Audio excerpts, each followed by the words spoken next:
Hello, my name is Lane here at Road Dog Crypto. Happy Bitcoin Day. So for those of you who don't know, back in 2008 on this day was the day that Satoshi Nakamoto released the Bitcoin white paper and began the revolution of the entire world. Let's just go ahead and take a look at Bitcoin. We had a good run here, starting, the 24th, we got that spike up, but we did get up to around 21,000, a little over that. We started pulling back, then we came back right up again. And so we're kind of zigzagging in this area just a little bit. What I would point out right here is what has tipped me off was connecting this high to that high. See, we got a little bit of an elevation there. It's not a flat line. It does have an elevation going to the upside. Also down here on several different indicators, from the stochastics leaning toward the downside, the momentum waves also leaning toward the downside, and the biggest one that I always try to look at is the RSI, which was also from top to top moving down. Now that makes something that we call bearish divergence, which means that we will get a leg to the downside. Now currently where we are at the moment, and we have not really confirmed a turnaround point. Now our Bollinger Band right here, they're starting to get a little bit squeezed. Now this is implying that we may get a bounce here at this area. It is definitely a possibility, and I do trust Bollinger Bands quite a bit. However, it could also come on down and the Bollinger Band can just kind of open up a little bit. That's something that we can see too. So we can't just go by Bollinger Bands alone. We got to look at some other things going in our favor here. One of the things I want to bring up is this golden cross right here on the 4-hour, which is a very important time frame to acknowledge this particular indicator, this particular cross, because that indicates more bullish action. When this happens and we're above that 200 EMA right here on the 4-hour, that's a bullish sign. Now, if you see this happen on the daily, that's an extremely bullish sign, and that's what I eventually hope to see happen with Bitcoin.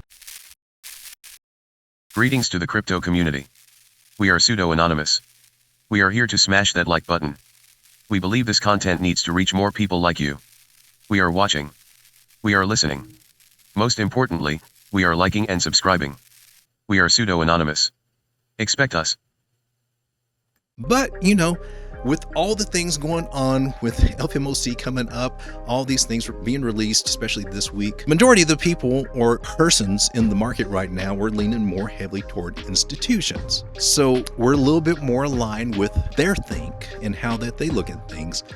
And they're, of course, looking at the overall Wall Street market. So it does bear into play here at the moment with Bitcoin. Back in the old days, trading Bitcoin, it really didn't matter at all what Wall Street thinks. So this is good news and bad news. It's a little bit of a trade-off. We wanted the institutions and the big money to come in. They're here, and we're having to kind of adjust to the way that they interpret the market and the way that they trade this. And they're leaning toward this more as stock rather than what it's designed to be, but they're learning. They're starting to get a little bit of a clue, I believe. What I want to point out right now is that going from this bottom to where we are now, this is leaning toward the upside. And if you will check out the RSI, that is going toward the downside. Now that is hidden bullish divergence, which also kind of lines up with the Bollinger Band that we got right here at the bottom there, that we could actually get a bounce in this area. So we could be heading back up to this trend line up right around 21,000. Definitely a possibility, but we need to look at the bigger time frames. So when we go to the daily, we can see right now we're a little bit bearish, right? So we have rising prices, we have falling volume. That means that this uptrend that was moving up toward 21,000 earlier has gotten weaker. We got that dot on market cipher right here. Stochastics are kind of up there toward the top. Money flow is starting to circle down. VWAP has crossed over this line here. These are all bearish signs that we're getting ready to get a pullback, okay? We're kind of in an iffy area. The biggest points that we want to look at for Bitcoin are these weekly support areas right here, or these daily support areas, I'm sorry.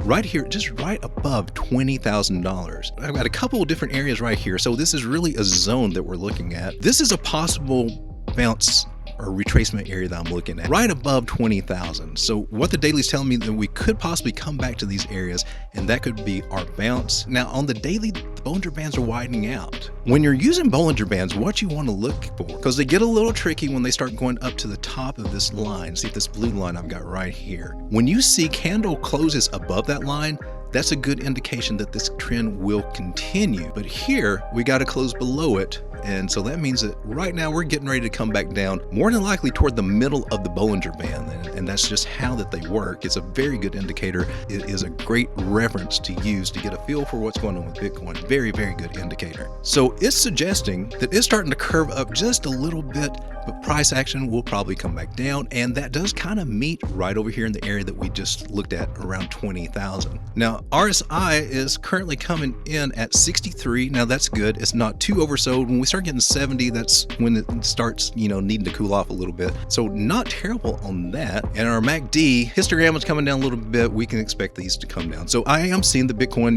will kind of basically just trade sideways, probably at a higher range is what that I'm getting. Going back to these slower time frames, like the 4 hour, it's showing signs that we might get a bounce here. The Ichimoku cloud is thickening a little bit, so keep your eye on that, because price does like, when it starts getting thick, likes to start going into the cloud, and then that starts bringing us toward a downtrend. Coming back down to these levels is definitely flirting with that idea too. So this is going to be critical if we hold this area around 20,000 to see whether we get a bounce up or whether we're looking at some more downward action down to the 19,000 area. So overall, everybody's just a little bit nervous about Bitcoin and crypto in general, and you can kind of see that reflected in the market. Hey, buddy, why don't you and me, we have a little talk about the like button down here? I hit it. I think you should hit it too. Yeah, that's what I'm talking about. Welcome to the family. The thing we want to keep an eye on is the DXY, the dollar index, which did break out of this rising channel here. There are measured moves for this, but this one has not been strong enough to come back down. And just to be honest with you on this, if we zoom out on the dollar, we're working our way up to this July 2001 high when it reached 120. And hopefully we can find some rejection around here somewhere and not start working back up to these January 1985 all-time highs. If you look at this pattern, this is the weekly, I would argue that this makes a very nice cup and handle. The strongest ones take a long time to form. Definitely does have that rounding shape. I would argue that it probably comes up through here and that this is the handle. But looking at a measured move from this, how we would typically do it, we'd take it from the right lip. That area comes straight down, apply that to the top, and it's suggesting that we could get up to this area about 133, which would be horrible for stocks and Bitcoin. So hopefully we can see something give. One thing that I am looking at is a little trend line magic here, which comes up to 116. That's where I'm hoping that we will see a rejection right there. Trend line magic does work pretty awesomely. I also want to redefine this by taking that, bringing this down, and it beautifully defines this channel. 3 touches there. Did a little bear trap. So I think this area about 116 may be where we're headed before we actually see break to the downside to these lower levels, maybe hopefully to maybe 104. If we see that, that's going to be great for Bitcoin and altcoins in general. Hope this has been some valuable information. But until next time, my name is Lane, your crypto road dog. Wishing you the best, reminding you that you are in crypto at one of the best times to be in to change your life. If you've been stuck in a 9-to-5 that you just totally hate, barely making it by, you are who I'm trying to reach, because I was there before. This has helped lift me out of that situation so that I can work in my pajamas. This is what's working for me, and I would love to see it work for other people too. This is a chance to change your life, and you just got to get in and just learn. But my whole channel is dedicated to making this easy for people that's coming into it. Just want to learn TA, giving away everything that I've learned for free, because this is our chance to change, make generational, life-changing wealth that we can pass down to our family, take care of our families, and you're blessed to be in this at this time. So thank you for joining me today. And until next time, my name is Lane. Reminding you, you've got this. Be blessed. Be positive. I'll see you on the next time. If you just stumble across the channel, it's probably because somebody hit that like button before. And for those of you who hit that like button, comment, and subscribe, I just want to say thank you. Thank you very much.